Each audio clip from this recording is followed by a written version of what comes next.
साथियों नमस्कार, स्वागत है एक बार फिर से आप सभी का यूपी लेखपाल और होमगार्ड जीएस प्रैक्टिस सेट 12 में। दोस्तों अगर आप लोगों ने 1 से लेकर 11 तक वीडियो नहीं देखा है तो आप लोग जाकर दोस्तों चैनल पर देख सकते हैं। पूरा डिटेल वाइज दोस्तों सभी क्वेश्चन को समझाया गया है। एक एक क्वेश्चन दोस्तों पूरा डिटेलिंग के साथ समझाया गया है। अगर दोस्तों वीडियो पसंद आए तो आप लोग वीडियो को लाइक करके चैनल को सब्सक्राइब जरूर कर दीजिएगा। चलिए दोस्तों क्वेश्चन को शुरू करते हैं।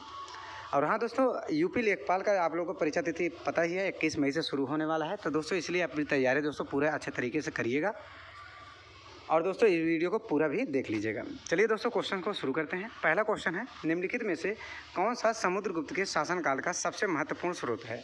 इन्हीं में से दोस्तों पूछा जाए समुद्रगुप्त के शासनकाल का सबसे महत्वपूर्ण स्रोत कौन सा है तो ये हो जाएगा दोस्तों प्रयाग प्रशस्ति। प्रयाग प्रशस्ति।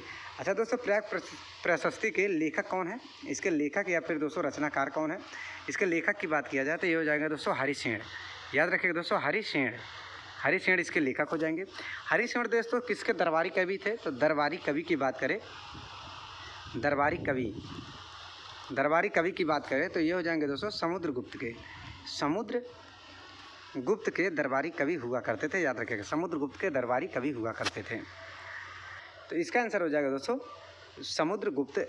प्रयाग प्रशस्ति इसका सही आंसर हो जाएगा। आइए दोस्तों कुछ और जानकारी लेते हैं। जैसे बोला गया है दोस्तों समुद्रगुप्त के शासनकाल में प्रयाग प्रशस्ति प्राप्त हुआ था, मतलब प्रयाग प्रशस्ति को लिखा गया था, जिसकी रचना दोस्तों समुद्रगुप्त के दरबारी कवि हरिसेन द्वारा संस्कृत भाषा में किया गया था। यह दोस्तों क्वेश्चन पूछा जा सकता है और पूछता भी है कि प्रयाग प्रशस्ति की रचना किस भाषा में की गई थी तो ये हो जाएगा दोस्तों संस्कृत भाषा में। बाकी दोस्तों इस अभिलेख में जो समुद्रगुप्त के द्वारा आर्यव्रत के 9, याद रखें दोस्तों ये बहुत इंपॉर्टेंट है, आर्यव्रत के 9 तथा दक्षिण के 12 राज्य को जीतने का उल्लेख भी किया गया है। प्रयाग प्रशस्ति में समुद्रगुप्त द्वारा जो जीता गया था आर्यव्रत के 9 राज्य और दोस्तों दक्षिण भारत के 12 राज्य को जीतने का उल्लेख भी किया गया है। बाकी दोस्तों समुद्रगुप्त को भारत का नेपोलियन भी कहा गया है, इसको भी याद रखिएगा। यहाँ से दोस्तों मौर्य साम्राज्य के बारे में याद रखिएगा। मौर्य वंश का संस्थापक किसे कहा जाता है तो मौर्य वंश का संस्थापक हो जाएगा चंद्रगुप्त मौर्य। याद रखिएगा मौर्य वंश का संस्थापक हो जाएंगे चंद्रगुप्त मौर्य। और दोस्तों अगर पूछे गुप्त वंश का है, यहाँ से गुप्त वंश का अगर संस्थापक पूछे गुप्त वंश का संस्थापक अगर पूछे तो ये हो जाएंगे दोस्तों श्रीगुप्त। याद रखिएगा दोस्तों श्रीगुप्त हो जाएंगे गुप्त वंश का संस्थापक। इसको दोस्तों याद रखिएगा।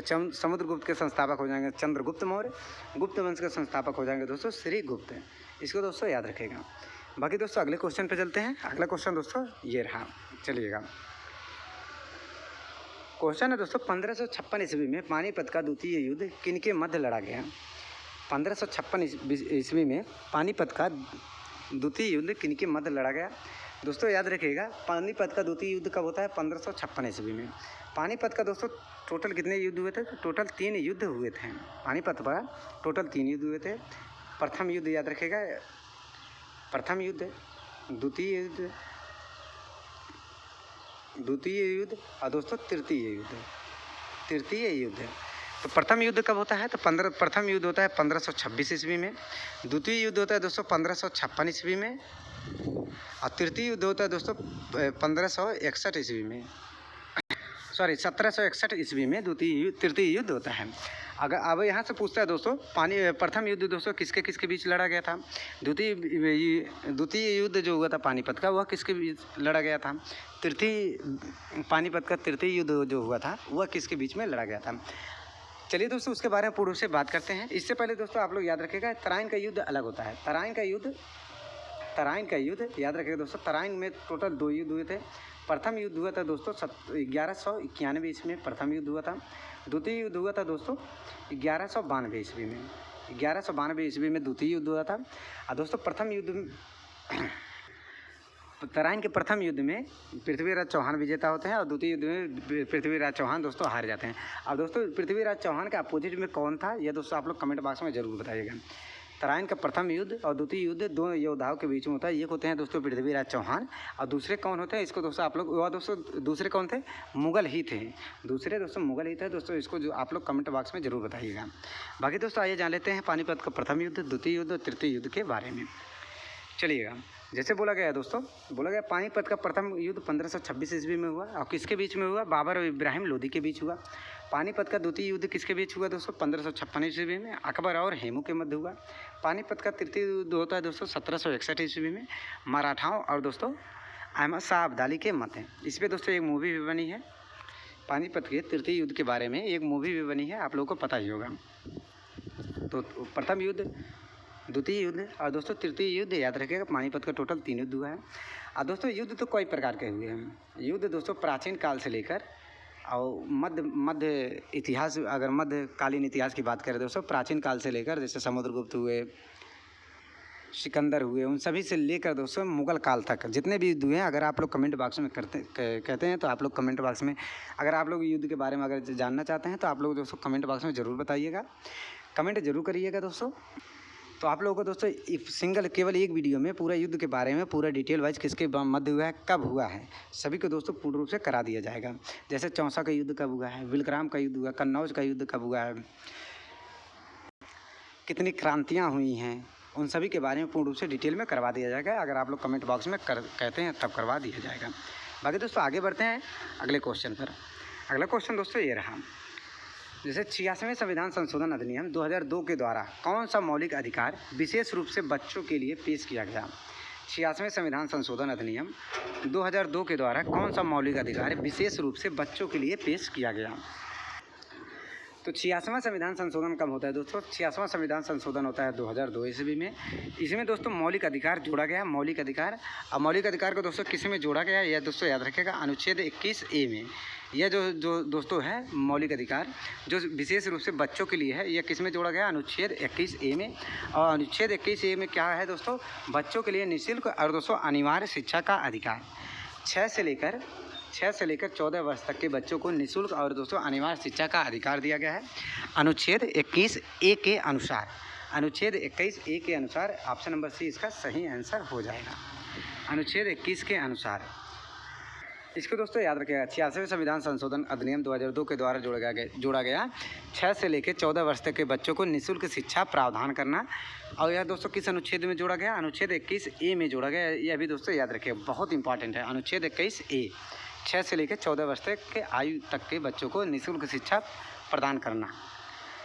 बाकी दोस्तों इसके बारे में यहाँ पर पूर्ण रूप से डिटेल में भी दिया गया है। जैसे बोला गया है 86वें संविधान संशोधन 2002 के द्वारा 6 से लेकर 14 वर्ष तक के बच्चों को निःशुल्क और दोस्तों अनिवार्य शिक्षा का मौलिक अधिकार प्रदान किया गया है, जिसे अनुच्छेद 21A में शामिल किया गया, जिसे अनुच्छेद 21A में दोस्तों शामिल किया गया है।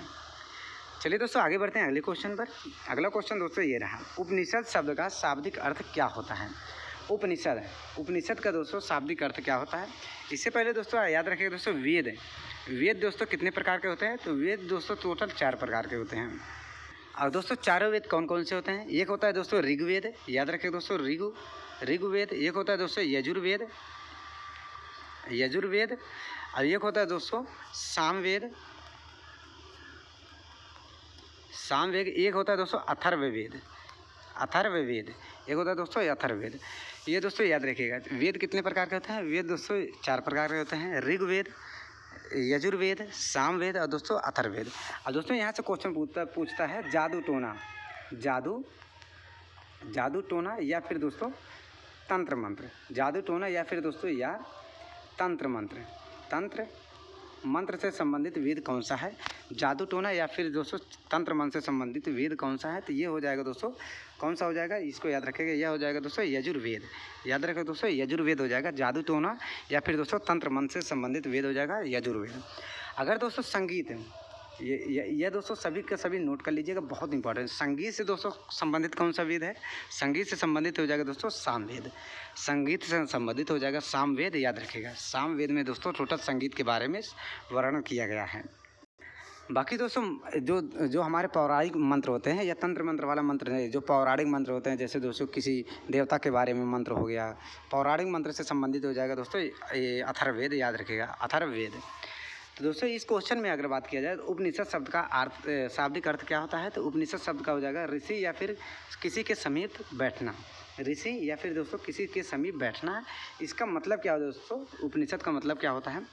ऋषि के अनुष्ठान, ऋषि से के समीप बैठकर दोस्तों अनुष्ठान प्राप्त करना, शिक्षा प्राप्त करना, या फिर दोस्तों किसी के समीप बैठ निष्ठापूर्वक दोस्तों किसी के समीप बैठना।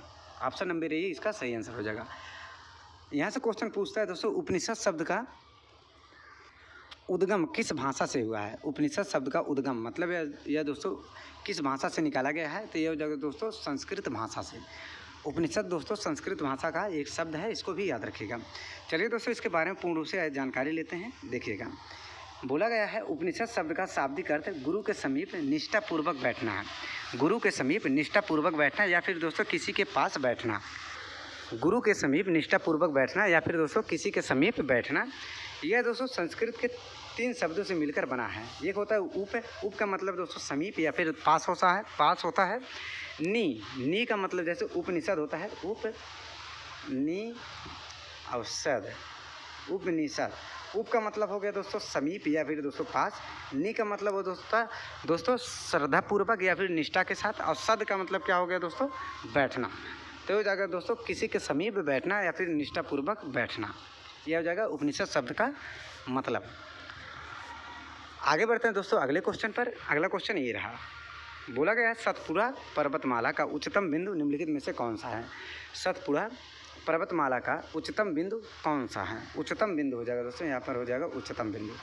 सतपुड़ा पर्वतमाला का उच्चतम बिंदु हो जाएगा दोस्तों ध्रुपगढ़। याद रखें दोस्तों ध्रुपगढ़। ऑप्शन नंबर सी इसका सही आंसर हो जाएगा। या ध्रुप नहीं होगा दोस्तों, धूपगढ़। अनाईमुड्डी किसका सबसे ऊंचा पर्वत है? माउंट आबू किसका सबसे ऊंचा पर्वत है? आइए दोस्तों इन सभी के बारे में पूर्ण रूप से डिटेल में बात करते हैं। चलिएगा दोस्तों, देखिएगा बोला गया है सतपुड़ा पर्वतमाला का उच्चतम बिंदु धूपगढ़ है। याद रखिए दोस्तों धूपगढ़, जिसकी ऊंचाई लगभग 1350 मीटर है। सतपुड़ा पर्वतमाला का सबसे ऊंचा बिंदु कौन सा है दोस्तों? धूपगढ़। इसकी ऊंचाई लगभग 1350 मीटर है। यह दोस्तों सतपुड़ा पर्वतमाला किस राज्य में देखने को मिलता है? तो यह मध्य प्रदेश राज्य में देखने को मिलता है। सतपुड़ा पर्वतमाला मध्य प्रदेश राज्य में देखने को मिलता है। बाकी दोस्तों अनाईमुड्डी की बात करें, या दोस्तों बहुत बार क्वेश्चन पूछा गया है, अनाईमुड्डी की बात करें। अनाईमुड्डी यह केरल के इडुक्की ज़िले में स्थित है। केरल के इडुक्की ज़िले में स्थित है, या दोस्तों याद रखिएगा बहुत इंपॉर्टेंट है। केरल के इडुक्की ज़िले में स्थित है अनाईमुड्डी। स्थित पश्चिमी घाट की सबसे ऊंची चोटी है। यह भी दोस्तों याद रखिएगा, अनाईमुड्डी किस घाट की सबसे ऊंची चोटी है? तो पश्चिमी घाट की। और कहाँ पर स्थित है दोस्तों? केरल के इडुक्की ज़िले में। केरल के इडुक्की ज़िले में सबसे ऊंची चोटी है, जिसकी ऊंचाई दोस्तों 2695 मीटर है। 2695 मीटर है, जिसे दोस्तों दक्षिण भारत का सर्वोच्च शिखर माना जाता है। दक्षिण भारत का दोस्तों सबसे ऊंचा चोटी कौन सा है? तो अनाईमुड्डी है, जो दोस्तों इडुक्की ज़िले में है, केरल के इडुक्की ज़िले में है। और दोस्तों पश्चिमी घाट की सबसे ऊंची चोटी है, जिसकी ऊंचाई 2695 मीटर है, लगभग 2700 मीटर है। अब विश्व की सबसे ऊंची चोटी कौन सी है दोस्तों? तो माउंट एवरेस्ट है, जिसकी ऊंचाई दोस्तों आप लोग को पता ही है, सबसे कॉमन है। आप लोग कमेंट बॉक्स में ज़रूर बताइएगा। बाकी दोस्तों आगे बढ़ते हैं अगले क्वेश्चन पर।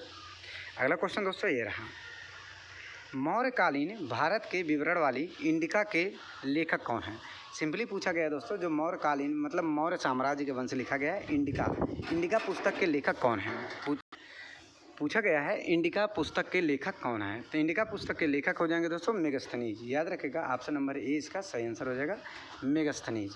ऑप्शन नंबर ए इसका सही आंसर हो जाएगा, मेगस्थनीज। आइए दोस्तों जाने ह्वेनसांग द्वारा एक पुस्तक लिखा गया था दोस्तों, CU की। फाहान द्वारा दोस्तों FQC लिखा गया था। मेगस्थनीज द्वारा इंडिका। आइए दोस्तों ये किसके शासन, सभी के सभी किसके शासनकाल में भारत में आए थे? और इनके द्वारा रचित पुस्तकें कौन कौन से हैं, उनके बारे में आइए डिटेल में जानकारी लेते हैं। देखिएगा दोस्तों बोला गया है मौर्य काल में भारत के विवरण वाली इंडिका पुस्तक के लेखक कौन है? मेगस्थनीज थे। इस पुस्तक में चंद्रगुप्त मौर्य के समय के प्रशासन के बारे में उल्लेख किया गया है। चंद्रगुप्त मौर्य के प्रशासन के बारे में इसमें उल्लेख किया गया है इंडिका पुस्तक में। इंडिका पुस्तक के रचयिता कौन है दोस्तों? ये जाएगा मेगस्थनीज। प्रमुख विदेशी यात्री और दोस्तों भारत में यात्रा का समय। याद रखिए दोस्तों मेगस्थनीज किसके शासनकाल में आए थे? तो चंद्रगुप्त मौर्य के शासनकाल में। इनके द्वारा पुस्तक दोस्तों याद रखिएगा इंडिका। फाह्यान किसके शासनकाल में आए थे दोस्तों? ये चीनी यात्री थे। फाह्यान और दोस्तों ह्वेनसांग, ये दोस्तों कहाँ के दोस्तों? चीनी यात्री थे, या दोनों चीनी यात्री थे। चीनी यात्री थे। किसके शासनकाल में आए थे? जैसे फाहियान हो गए, चंद्रगुप्त विक्रमादित्य के शासनकाल में आए थे। इनके द्वारा पुस्तक लिखे गए थे दोस्तों फ्यू क्यू की, याद रखिएगा दोस्तों, फ्यू क्यू की। बाकी ह्वेनसांग किसके शासनकाल में आए थे दोस्तों? तो हर्षवर्धन के शासनकाल में आए थे। इनके द्वारा प्रसिद्ध पुस्तक याद रखिएगा दोस्तों सी यू की। यह तीनों दोस्तों याद रखिएगा, तीनों के तीनों बहुत इंपॉर्टेंट है, बार बार एग्जाम में पूछा जाता है। यह दोस्तों बहुत ही इंपॉर्टेंट है, इसको दोस्तों आप लोग नोट कर लीजिएगा। ये दोनों फाहियान और ह्वेनसांग चीनी यात्री थे।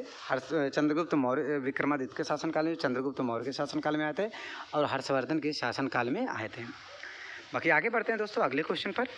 अगला क्वेश्चन दोस्तों ये रहा, इनमें से कौन सा एक आउटपुट कंप्यूटर डिवाइस का उदाहरण है? आउटपुट कंप्यूटर डिवाइस का उदाहरण इनमें से कौन सा है? तो आउटपुट की बात करें दोस्तों तो माउस कैसा हो जाएगा? तो माउस की बात करें तो माउस हो जाएगा दोस्तों इनपुट। माउस कैसा हो जाएगा दोस्तों? इनपुट हो जाएगा। स्कैनर भी दोस्तों इनपुट डिवाइस का उदाहरण है। डिजिटल कैमरा यह भी दोस्तों इनपुट डिवाइस का उदाहरण है।